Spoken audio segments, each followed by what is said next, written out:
Hello friends, in this video we shall learn about Anglo Maratha struggle for supremacy and the rise of Marathas. So what happened? When the Mughal Empire weakened, Maratha took the advantage of this situation and emerged as a powerful force. And under the strong leadership of Shivaji, and later on we will see Bajirao first from 1720 to 1740, the Maratha expanded their territory by capturing a large part of the India. And these Maratha were well organized. Maratha confederation were very much well organized. And these Maratha confederacy means Maratha alliance include prominent families like Gaikwad of Baroda, Bhosles of Nagpur, Holkars of Indore, Sindhyas of Gwalior and Peshwas of Pune. So the confederacy worked in harmony under the Bajirao first, who was a brilliant military leader. Okay. So let's begin the session. As the Mughal Empire declined, the Maratha got the opportunity to come to the power. They captured a large part of the country. However, the third battle of Panipat in 1761, in which they were defeated by Ahmad Shah Abdali, changed the situation, but they regrouped and regained their strength.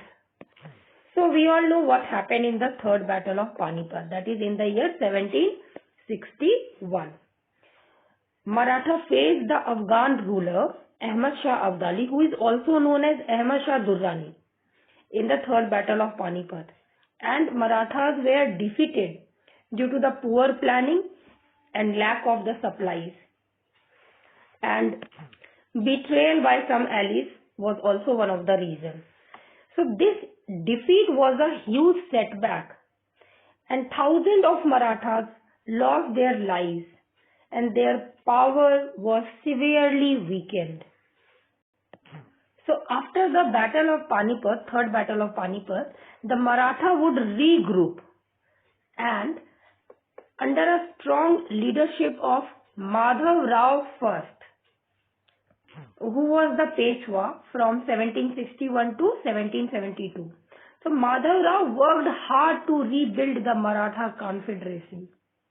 He defeated the Nizam of Hyderabad and regained much of the lost territory. However, his death in 1772, this Madhav Rao first died in 1772 at a young age, and this had created instability, and the Maratha confederacy again started weakening. So we can understand that the defeat of Maratha at Panipat in 1761 had reduced their resources and power. And after the death of Madhav Rao first, who was the Peshwa, had created a vacuum in the Maratha confederacy. Okay. They strongly needed a very able leader. Okay. Then there will be internal conflicts between the families.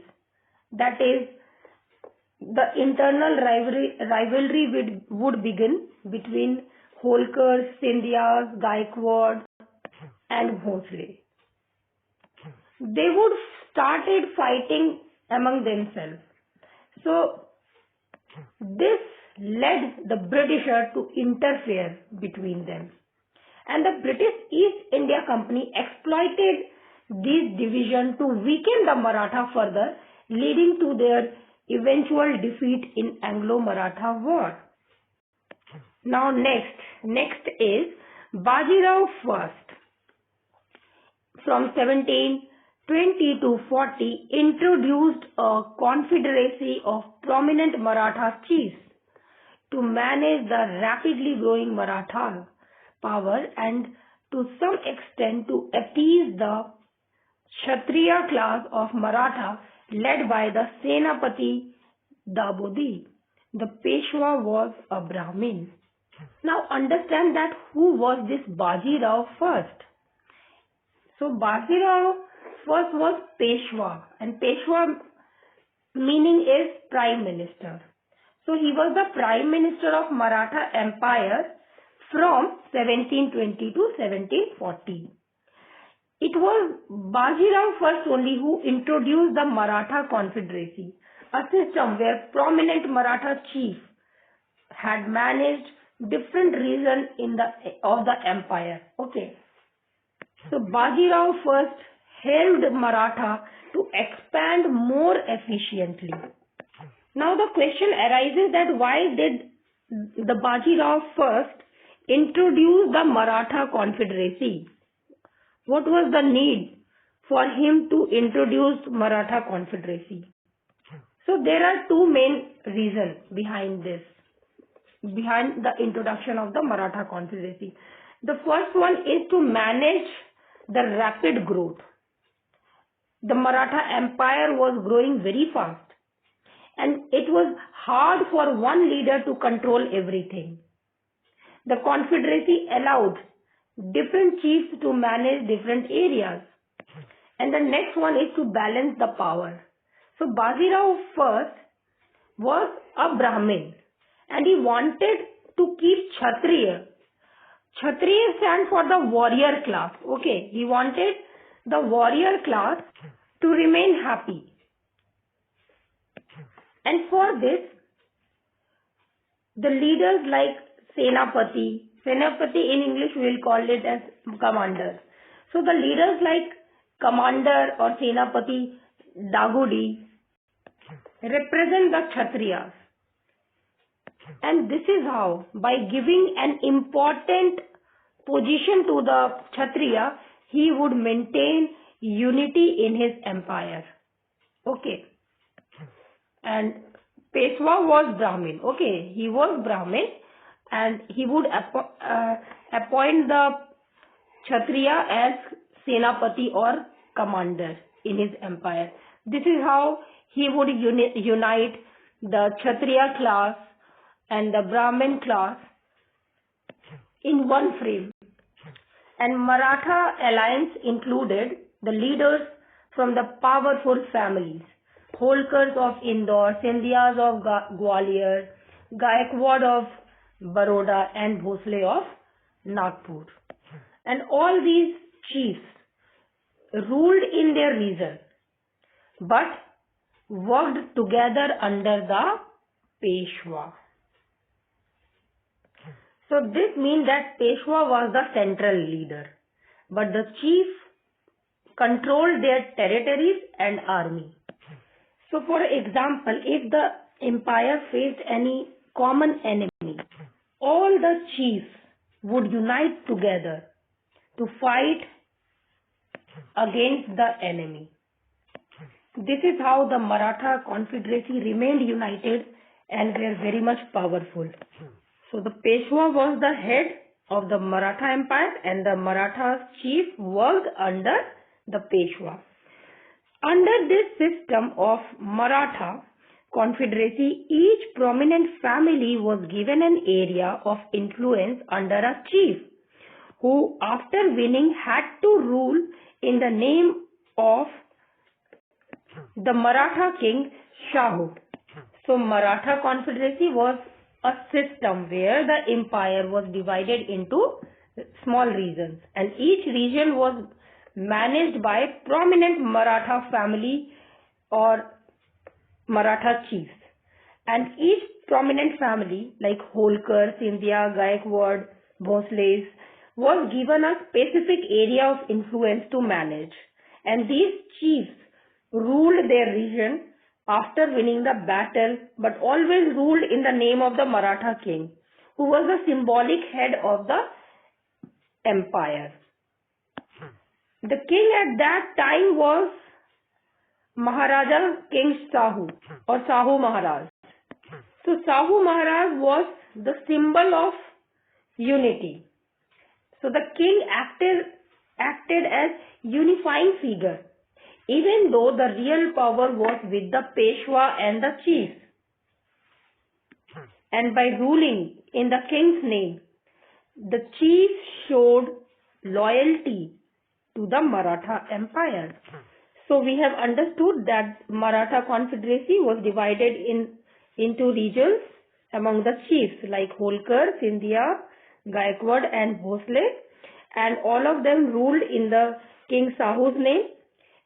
So this ensures the unity while managing their territories independently to expand the Maratha power efficiently. So Maratha families rose to prominence where Gaikwad of Baroda, Bhosle of Nagpur, Holkar of Indore, Sindhia of Gwalior and Peshwa of Pune. The confederacy functioned harmoniously, under the leadership of Bajirao first to Madhavrao first. But after the Third Battle of Panipat in 1761, everything got changed. The defeat at the Panipat and the subsequent death of the young Peshwa Madhavrao I in 1772 had weakened Peshwa's control over the confederacy. Madhavrao I was the fourth Peshwa of the Maratha Empire. He was very young because just at 16 years old, he became the Peshwa. And Madhavrao first was the son of Nana Sahib. Madhavrao first was very wise and a capable ruler. He had worked tirelessly to rebuild the empire after the Third Battle of Panipat. He was a brilliant military leader and defeated Nizam of Hyderabad, Mysore ruler Hyder Ali, and reclaimed his lost territory and rebuilt Maratha Empire. He focused on justice, economy, and ensuring peace, which brought stability to the empire. Not only this, Madhavrao first cleverly negotiated with Hyder Ali, the ruler of Mysore, and strategically established peace in his empire. But the decline of Maratha began after the death of Madhavrao I in 1772. After the death of Madhavrao I, very weak leaders like Narayan Rao, Raghunath Rao, those leaders even lacked vision and unity, and under their weak leadership, the Maratha had weakened. Also, there were internal rivalries. The chief of the Maratha confederacy started competing for the power and betraying each other. And thus, there will be the entry of English into the Maratha politics. So the British East India Company used the Marathas division to interfere in their politics, especially during the First Anglo Maratha War from 1775 to 82. Then in the Third Anglo Maratha War, Maratha were finally defeated by the British and leading the abolition of the Peshwa system and annexation of their territories. So by 1818, the Maratha Empire ceased to exist and the British became the dominant power in India. The lack of unity after Madhavrao's death was the major factor in their downfall. So the next topic is entry of English into the Maratha politics. In the years between the last quarter of 18th century and the first quarter of 19th century, there were struggles for political supremacy between the Marathas and the British, with the British ultimately the victorious.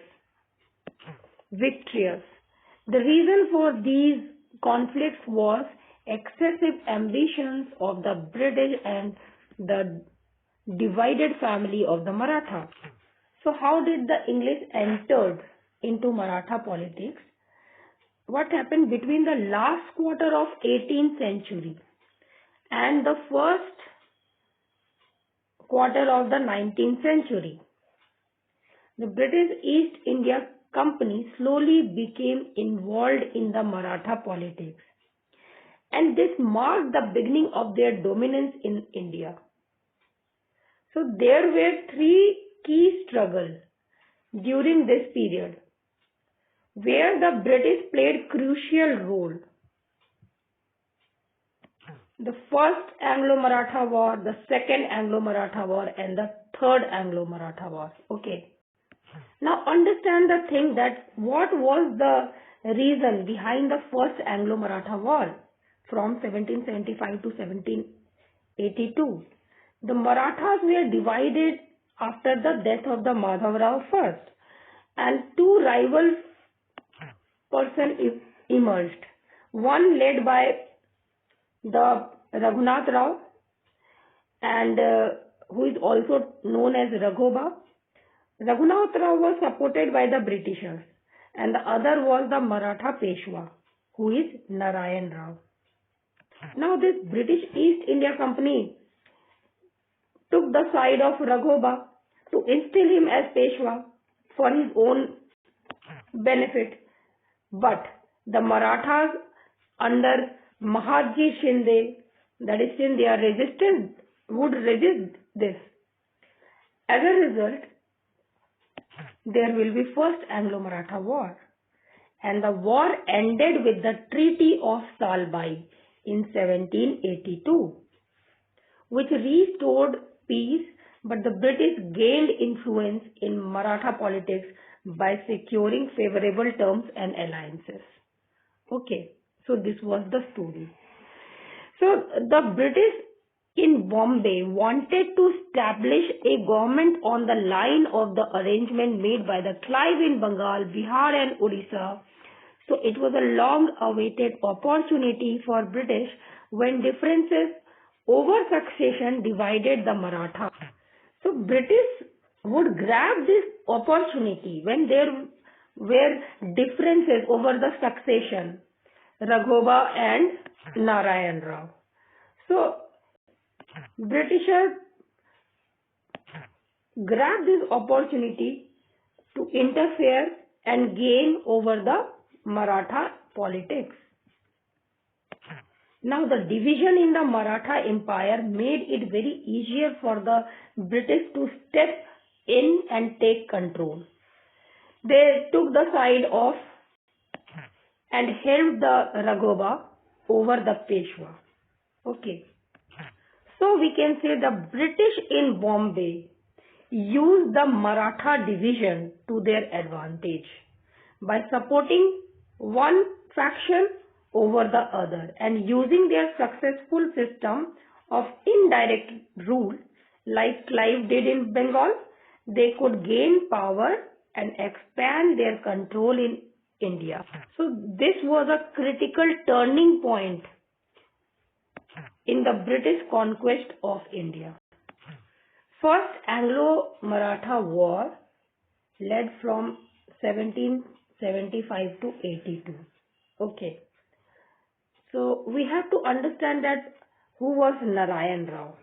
So Narayan Rao was the Peshwa of the Maratha Empire after the death of Madhavrao first. And he became Peshwa at a very young age. And Gangabai was the wife of Narayan Rao. She also played a very significant role in the rise of Maratha during the early days of Narayan Rao. Whereas on the other hand side, Raghunath Rao, also known as Raghoba, was Maratha general. And he was the uncle of Narayan Rao. Raghunath Rao was very ambitious to become Peshwa. Now this would lead conflict with the Narayan Rao. Raghunath Rao struggled for power and created division within the Maratha leadership.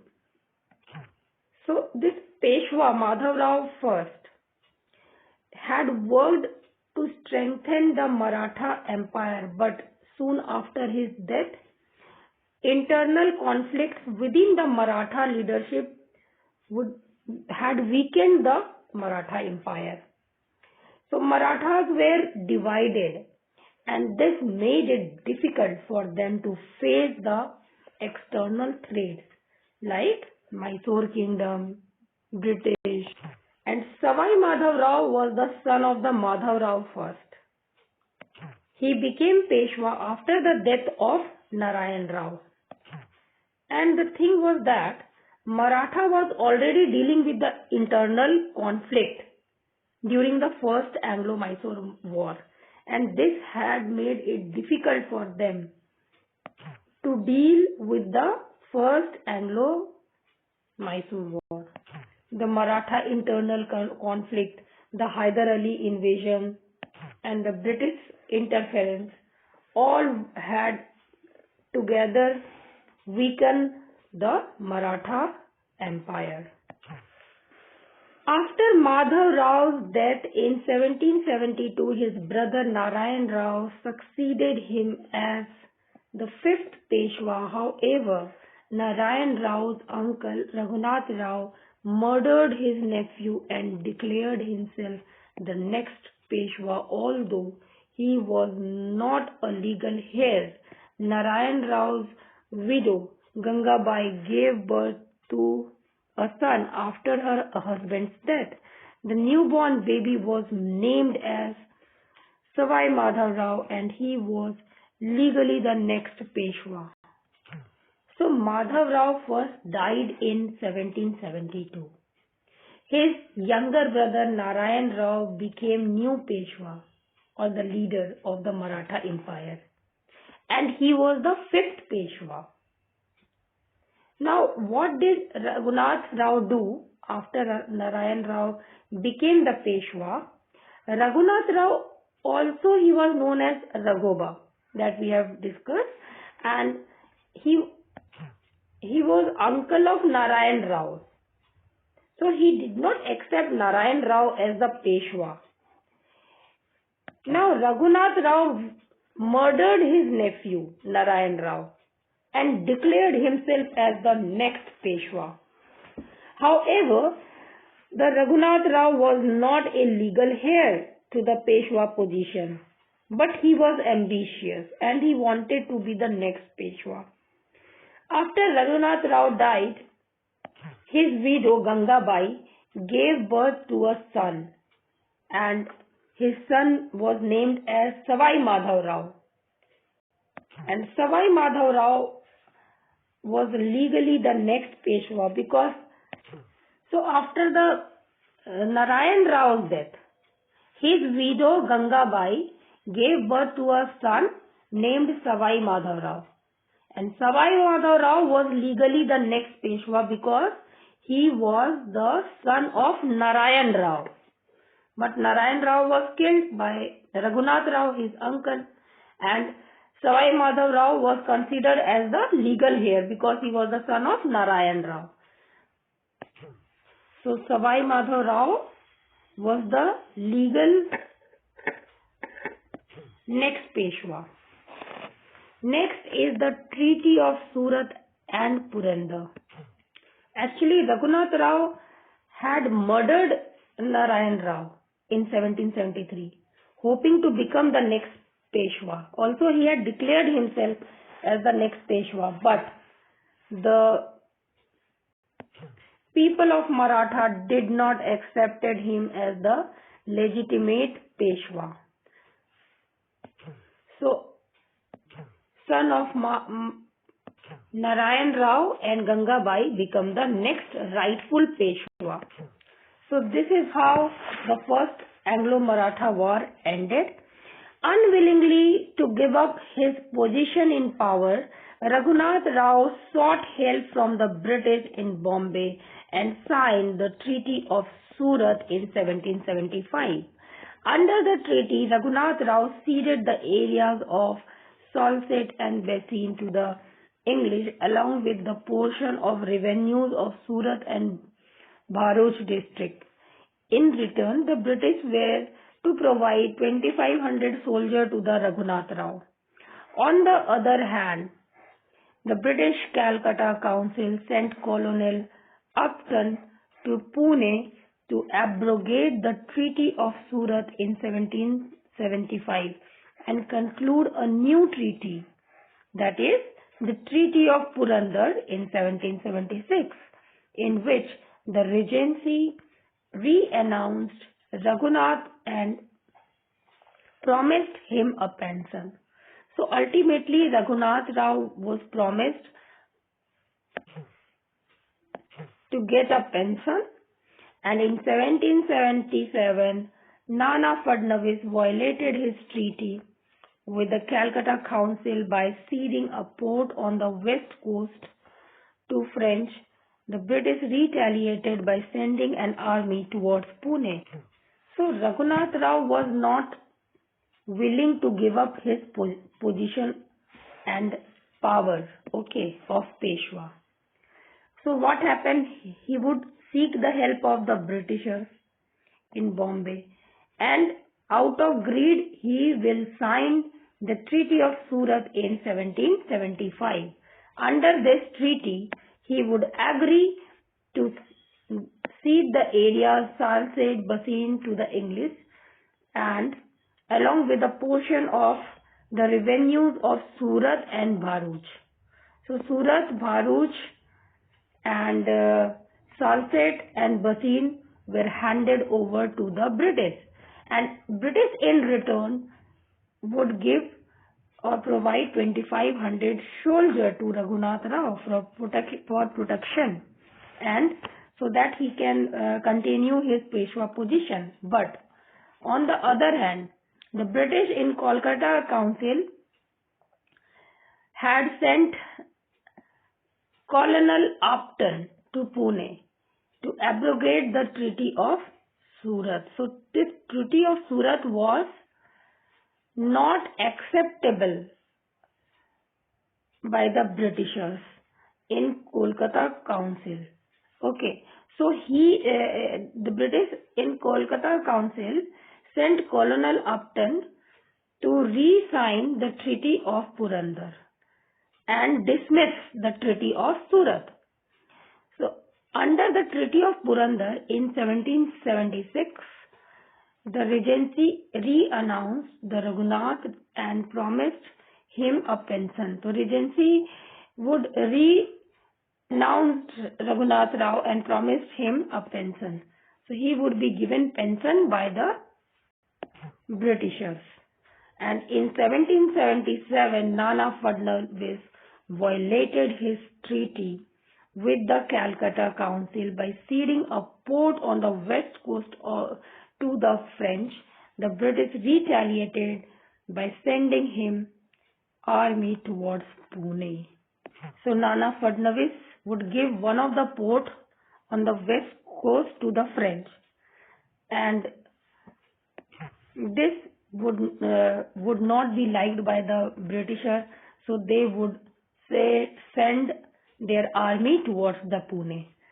In this video, we have learnt about Anglo Marathas war, the first Anglo Maratha war, and about the rise of Maratha Empire after the third battle of Panipat. Now we will learn in the next video regarding